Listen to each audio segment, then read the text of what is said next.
Welcome back to my YouTube channel Study Without Stress. I am your friend Ayush Mishra. In this video we will continue our chapter that is acid, base and salts. So without wasting your more time, let's start. तो दोस्तों, जैसा कि हम लोगों ने पिछले video में देखा था कि कैसे साल्ट्स का फॉर्मेशन होता है। फॉर एग्जांपल, हम जब मेटल्स के साथ एसिड रिएक्ट करता है तब साल्ट्स का फॉर्मेशन होता है, मेटल ऑक्साइड के साथ रिएक्ट करता है तब साल्ट्स का फॉर्मेशन होता है, कार्बोनेट बाइकार्बोनेट के साथ जब रिएक्ट करता है तब साल्ट का फॉर्मेशन होता है। वैसे ही हम लोग देखे थे जब एसिड और बेस का आपस रिएक्ट करते हैं तब साल्ट का फॉर्मेशन होता है, जिसको हम लोग न्यूट्रलाइजेशन रिएक्शन भी कहते हैं। तो फ्रेंड्स, अब हम लोग देखते हैं कि फैमिली ऑफ साल्ट्स क्या होता है। इसको हम लोग देखेंगे with the help of activity that is activity 2.13। सो इस एक्टिविटी में हमको क्या करना है कि कुछ साल्ट्स को ले लेना है, जैसे potassium sulphate, sodium sulphate, calcium sulphate, magnesium sulphate and so on. फिर उस साल्ट्स और जो साल्ट्स है उसमें हम लोग को आइडेंटिफाई करना है कि वो कौन से बेस और कौन से एसिड के साथ मिलकर बना हुआ है। फिर हम लोग को क्या देखना है कि उनमें क्या सिमिलरिटी है जिससे हम लोग को फैमिली में कैटेगराइज कर दें। सो फ्रेंड्स, चलो हम लोग देखते हैं। सो फ्रेंड्स, पहला साल्ट हमारा है पोटासियम सल्फेट, जिसका फॉर्मूला होता है K2SO4। ये फ्रेंड्स सल्फ्यूरिक एसिड और पोटासियम हाइड्रोक्साइड से मिलकर बना होता है। यहाँ पर सल्फ्यूरिक एसिड यहाँ पर एसिड हो गया और पोटासियम हाइड्रोक्साइड यहाँ पर बेस हो गया। इसके बाद फ्रेंड्स दूसरा हमारे पास है सोडियम सल्फेट, जो कि इसका फॉर्मूला होता है Na2SO4, जो H2SO4 मतलब सल्फ्यूरिक एसिड और सोडियम हाइड्रोक्साइड से मिलकर बना हुआ है। उसके बाद ऐसे ही हमारे पास है कैल्शियम सल्फेट, जो कि जिसका फॉर्मूला होता है CaSO4 और ये भी सल्फ्यूरिक एसिड और कैल्शियम हाइड्रोक्साइड से मिलकर बना हुआ है। उसके बाद है मैग्नीशियम सल्फेट, जिसका फॉर्मूला होता है MgSO4 और ये भी सल्फ्यूरिक एसिड और मैग्नीशियम हाइड्रोक्साइड से मिलकर बना हुआ है। इसके बाद फ्रेंड्स हमारे पास है कॉपर सल्फेट, जिसका फॉर्मूला CuSO4 और जो ये भी बना है सल्फ्यूरिक एसिड और कॉपर हाइड्रोक्साइड से। इसके बाद फ्रेंड्स हमारा है सोडियम क्लोराइड, जिसका फॉर्मूला आता है NaCl, जो कि HCl और सोडियम हाइड्रोक्साइड से मिलकर बना होता है। इसके बाद फ्रेंड्स हमारा है सोडियम नाइट्रेट, जिसका फॉर्मूला होता है NaNO3, जो कि सल्फ्यूरिक एसिड और सोडियम हाइड्रोक्साइड से मिलकर बना होता है। इसके बाद आता है सोडियम कार्बोनेट, जिसको जो Na2CO इसका फॉर्मूला होता है और ये कार्बोनिक एसिड और NaOH मतलब सोडियम हाइड्रोक्साइड से मिलकर बना होता है। इसके बाद लास्ट जो हमारे पास है वो है अमोनियम क्लोराइड, जिसका फॉर्मूला आता है NH4Cl और ये HCl मतलब हाइड्रोक्लोरिक एसिड और NH4OH मतलब अमोनियम हाइड्रोक्साइड से मिलकर बना होता है। फ्रेंड्स, अब देख सकते हैं यहाँ पर हमारे 3 टाइप्स के साल्ट्स फॉर्म हो रहे हैं। सल्फेट साल्ट, जैसा कि इसमें है K2SO4, क्योंकि यहाँ पर देखिए फ्रेंड्स यहाँ पर SO4 सारे में कॉमन है, तो यहाँ पर ये एक ही फैमिली से बिलोंग करेंगे। दूसरा है क्लोराइड साल्ट। तो फ्रेंड्स यहाँ पर हम लोग देख सकते हैं यहाँ पर 2 आ रहा है, क्योंकि NaCl और यहाँ पर अमोनियम क्लोराइड, क्योंकि ये दोनों में Cl कॉमन है तो एक ये फैमिली से बिलोंग करेंगे। फिर ऐसे ही सोडियम साल्ट है, यहाँ पर हम लोग देख सकते हैं आता है Na2SO4, NaCl, Na2CO3, NaNO3। तो फ्रेंड्स यहाँ पर हम लोग देख सकते हैं कि यहाँ पर सोडियम सब में कॉमन है, इसीलिए सोडियम साल्ट से बिलोंग करता है। दोस्तों हम लोग देखते हैं pH ऑफ साल्ट्स, तो इसको भी हम लोग परफॉर्म करेंगे with the help of activity 2.14। तो इस एक्टिविटी में हमको कुछ साल्ट्स के सैंपल ले लेना है, जैसे sodium chloride, potassium nitrate, ammonium chloride, zinc sulphate, copper sulphate, sodium acetate, sodium carbonate, sodium hydrocarbonate और कुछ भी ऐसा साल्ट जो वहाँ पर अवेलेबल हो। उसके बाद हम लोग को इसके सॉल्युबिलिटी को वाटर में टेस्ट करना है। इसके लिए हम लोग सिर्फ और सिर्फ डिस्टिल वाटर का ही यूज करेंगे। इसके बाद हमको pH निकाल लेना है और फिर हमको बताना है कि साल्ट वो एसिडिक है, बेसिक है या न्यूट्रल है। तो इससे पहले हमको जानना होगा कि एसिडिक साल्ट्स क्या होते हैं। तो एसिडिक साल्ट वो साल्ट होते हैं जिसमें हम लोग स्ट्रॉन्ग एसिड और वीक बेस का इस्तेमाल करते हैं उसके फॉर्मेशन के लिए। फिर बेसिक साल्ट्स वो साल्ट्स होते हैं जिसमें हम लोग स्ट्रॉन्ग बेस और वीक एसिड का यूज करते हैं। और न्यूट्रल साल्ट वो साल्ट होते हैं जिसमें हम लोग स्ट्रॉन्ग एसिड और स्ट्रॉन्ग बेस का इस्तेमाल करते हैं या वीक एसिड या वीक बेस का इस्तेमाल करते हैं। तो चलिए फ्रेंड्स, इस टेबल्स को हम लोग फिल करने का कोशिश करते हैं। दोस्तों, तो पहला साल्ट हमारे पास है एल्युमिनियम क्लोराइड, जिसका pH वैल्यू होता है 4 से 4.4 तक और इसमें एसिड यूज हुआ है HCl मतलब हाइड्रोक्लोरिक एसिड और बेस यूज हुआ है Al OH का होल ट्राइस मतलब अल्मोनियम हाइड्रोक्साइड, ये सॉल्युबल इन वाटर होता है। तो फ्रेंड्स हम लोग देख सकते हैं यहाँ पर इसका pH वैल्यू 7 से लेस है। तो 7 से जब भी लेस होता है तो वो एसिडिक साल्ट होता है। तो फ्रेंड्स ये एसिडिक साल्ट है। इसके बाद दूसरा हमारे पास है ZnSO4। तो ZnSO4 का pH वैल्यू होता है 4 से 5.2 और इसमें एसिड जो होता है H2SO4 और ZnO और ये सॉल्युबल इन वाटर होता है। तो फ्रेंड्स इसका भी 7 से लेस है, तो ये भी एक एसिडिक साल्ट होता है। इसके बाद है कॉपर सल्फेट। तो कॉपर सल्फेट का pH वैल्यू होता है 3.7 से 4.5 और ये इसमें यूज होता है एसिड H2SO4 और बेस होता है CuO और ये सॉल्युबल इन वाटर होता है। तो ये फ्रेंड्स ये भी 7 से लेस है, तो ये भी एसिडिक साल्ट होता है। इसके बाद हमारे पास है CH3CONA मतलब सोडियम एसीटेट। इसका pH वैल्यू है 8.9। तो फ्रेंड्स इसमें जो हम लोग का एसिड यूज होता है वो होता है CH3CO मतलब इथेनोइक एसिड और बेस यूज होता है NaOH मतलब सोडियम हाइड्रोक्साइड, ये सॉल्युबल इन वाटर होता है। तो फ्रेंड्स हम लोग देख सकते हैं यहाँ पर इसका pH वैल्यू 7 से ज़्यादा है, तो फ्रेंड्स ये बेसिक साल्ट हो जाएगा। इसके बाद फ्रेंड्स हमारे पास है Na2CO3। यहाँ पर 9.6 इसका pH वैल्यू होता है और इसमें एसिड यूज होता है H2SO4 एंड NOH। तो फ्रेंड्स यहाँ पर हम लोग देख सकते हैं 7 से ज़्यादा है, तो ये भी एक बेसिक साल्ट होता है। इसके बाद फ्रेंड्स हमारे पास है सोडियम हाइड्रोजन कार्बोनेट या सोडियम बाइकार्बोनेट, जिसका pH वैल्यू 9.7 है और इसमें एसिड यूज होता है H2SO4 और NaOH और इस सॉल्युबल इन वाटर होता है। 7 से ज़्यादा है तो फ्रेंड्स ऑफ कोर्स सी बात है ये भी एक बेसिक साल्ट होगा। फिर NaCl।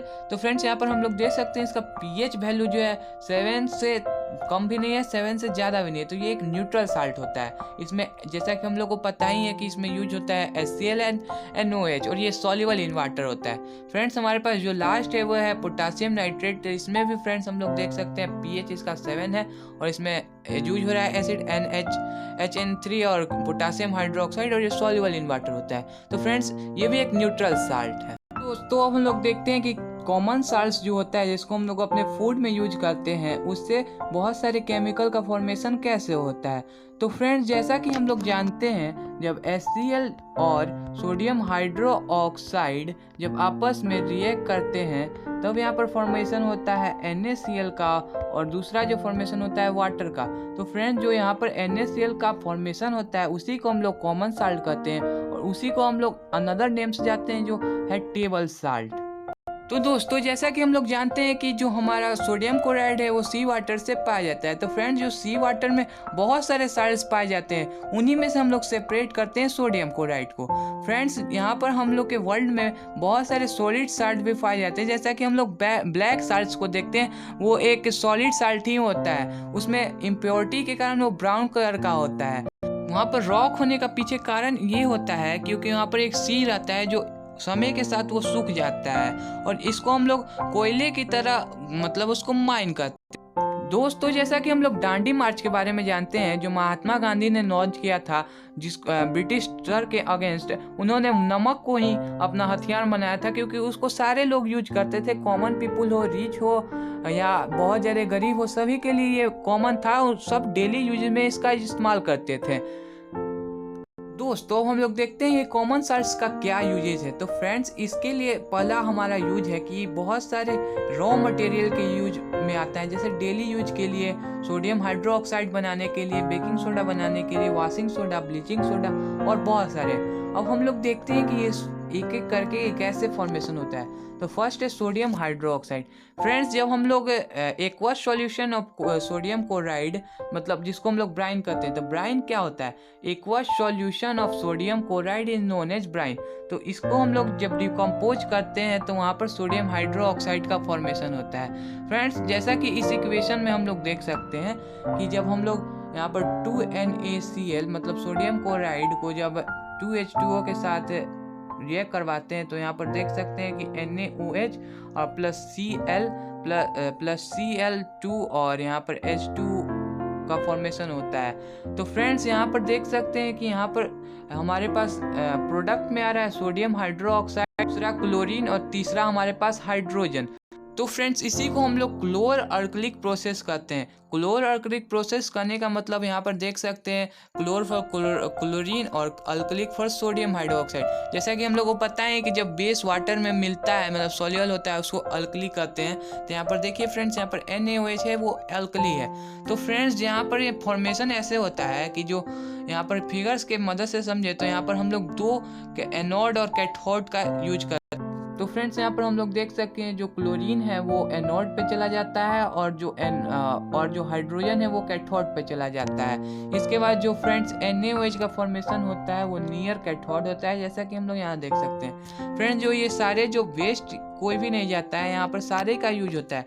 ये इंपॉर्टेंट क्वेश्चन में से भी कभी कभी आ जाता है। जैसा कि हम लोग क्लोरीन का इस्तेमाल देखें तो वाटर ट्रीटमेंट के लिए यूज किया जाता है, स्विमिंग पूल्स में यूज होता है, PCB में यूज होता है, डिसइंफेक्टेंट्स के रूप में यूज होता है, CFCs पेस्टिसाइड्स के रूप में यूज होता है। इसके बाद हाइड्रोजन्स का बात करें तो ये हमारे फ्यूल्स के लिए यूज किया जा सकता है, फिर से एमोनियम फर्टिलाइजर वगैरह के लिए यूज किया जा सकता है। और ब्राइन का यूज हम लोग ग्रीजिंग मेटल के लिए कर सकते हैं, सोप बनाने के लिए कर सकते हैं, पेपर बनाने के लिए कर सकते हैं, आर्टिफिशियल फाइबर्स बनाने के लिए कर सकते हैं। तो दोस्तों जैसा कि हम लोगों ने देखा था कि electrolysis of aqueous sodium chloride, जिसको हम लोग ब्राइन भी कहते हैं, उसमें एक क्लोरीन का भी फॉर्मेशन होता है। तो फ्रेंड्स हम उसी क्लोरीन का यूज करते हुए ब्लीचिंग पाउडर बनाते हैं। तो ब्लीचिंग पाउडर का केमिकल फॉर्मूला होता है CaOCl2, मतलब कैल्शियम ऑक्सीक्लोराइड।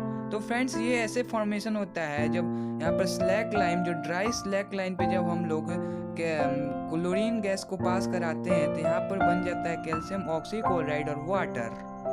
दोस्तों हम लोग देखते हैं कि ब्लीचिंग पाउडर का यूज कहाँ होता है। तो फ्रेंड्स ब्लीचिंग पाउडर का यूज हम लोग bleaching cotton and linen in textile industry में करते हैं, फिर bleaching wood pulp in factory, paper factory में करते हैं, फिर अपने कपड़े धोने के लिए भी हम लॉन्ड्री में इसका यूज करते हैं। फ्रेंड्स ये एक बहुत अच्छा ऑक्सीडाइजिंग एजेंट है, तो इसका यूज हम लोग केमिकल इंडस्ट्री में करते हैं। और फ्रेंड्स यहाँ पर हम लोग ड्रिंकिंग वाटर्स को जर्म से फ्री करने के लिए ब्लीचिंग का पाउडर का भी यूज करते हैं। यहाँ पर एक रिएक्शन टेक प्लेस करता है। तो दोस्तों वहाँ पर होता क्या है कि जो हमारा ब्लीचिंग पाउडर जो है वो प्रेजेंट वाटर में जो CO2 होता है उसके साथ रिएक्ट करता है और बना देता है calcium carbonate plus chlorine gas. तो फ्रेंड्स जो यहाँ पर क्लोरीन गैस का फॉर्मेशन होता है, उसी के कारण जो बैक्टीरिया प्रेजेंट होते हैं वाटर में वो मर जाते हैं और जो हमारा वाटर होता है वो जर्म फ्री हो जाता है। दोस्तों तुम लोगों ने जैसा कि क्रिस्पी पकौड़ा तो घर में खाया ही होगा। तो फ्रेंड जो क्रिस्पी पकौड़ा हम लोग खाते हैं उसमें यूज करते हैं बेकिंग सोडा। तो बेकिंग सोडा का केमिकल फॉर्मूला होता है NaSCO3, जिसको हम लोग कहते हैं सोडियम हाइड्रोकार्बोनेट या सोडियम बाइकार्बोनेट।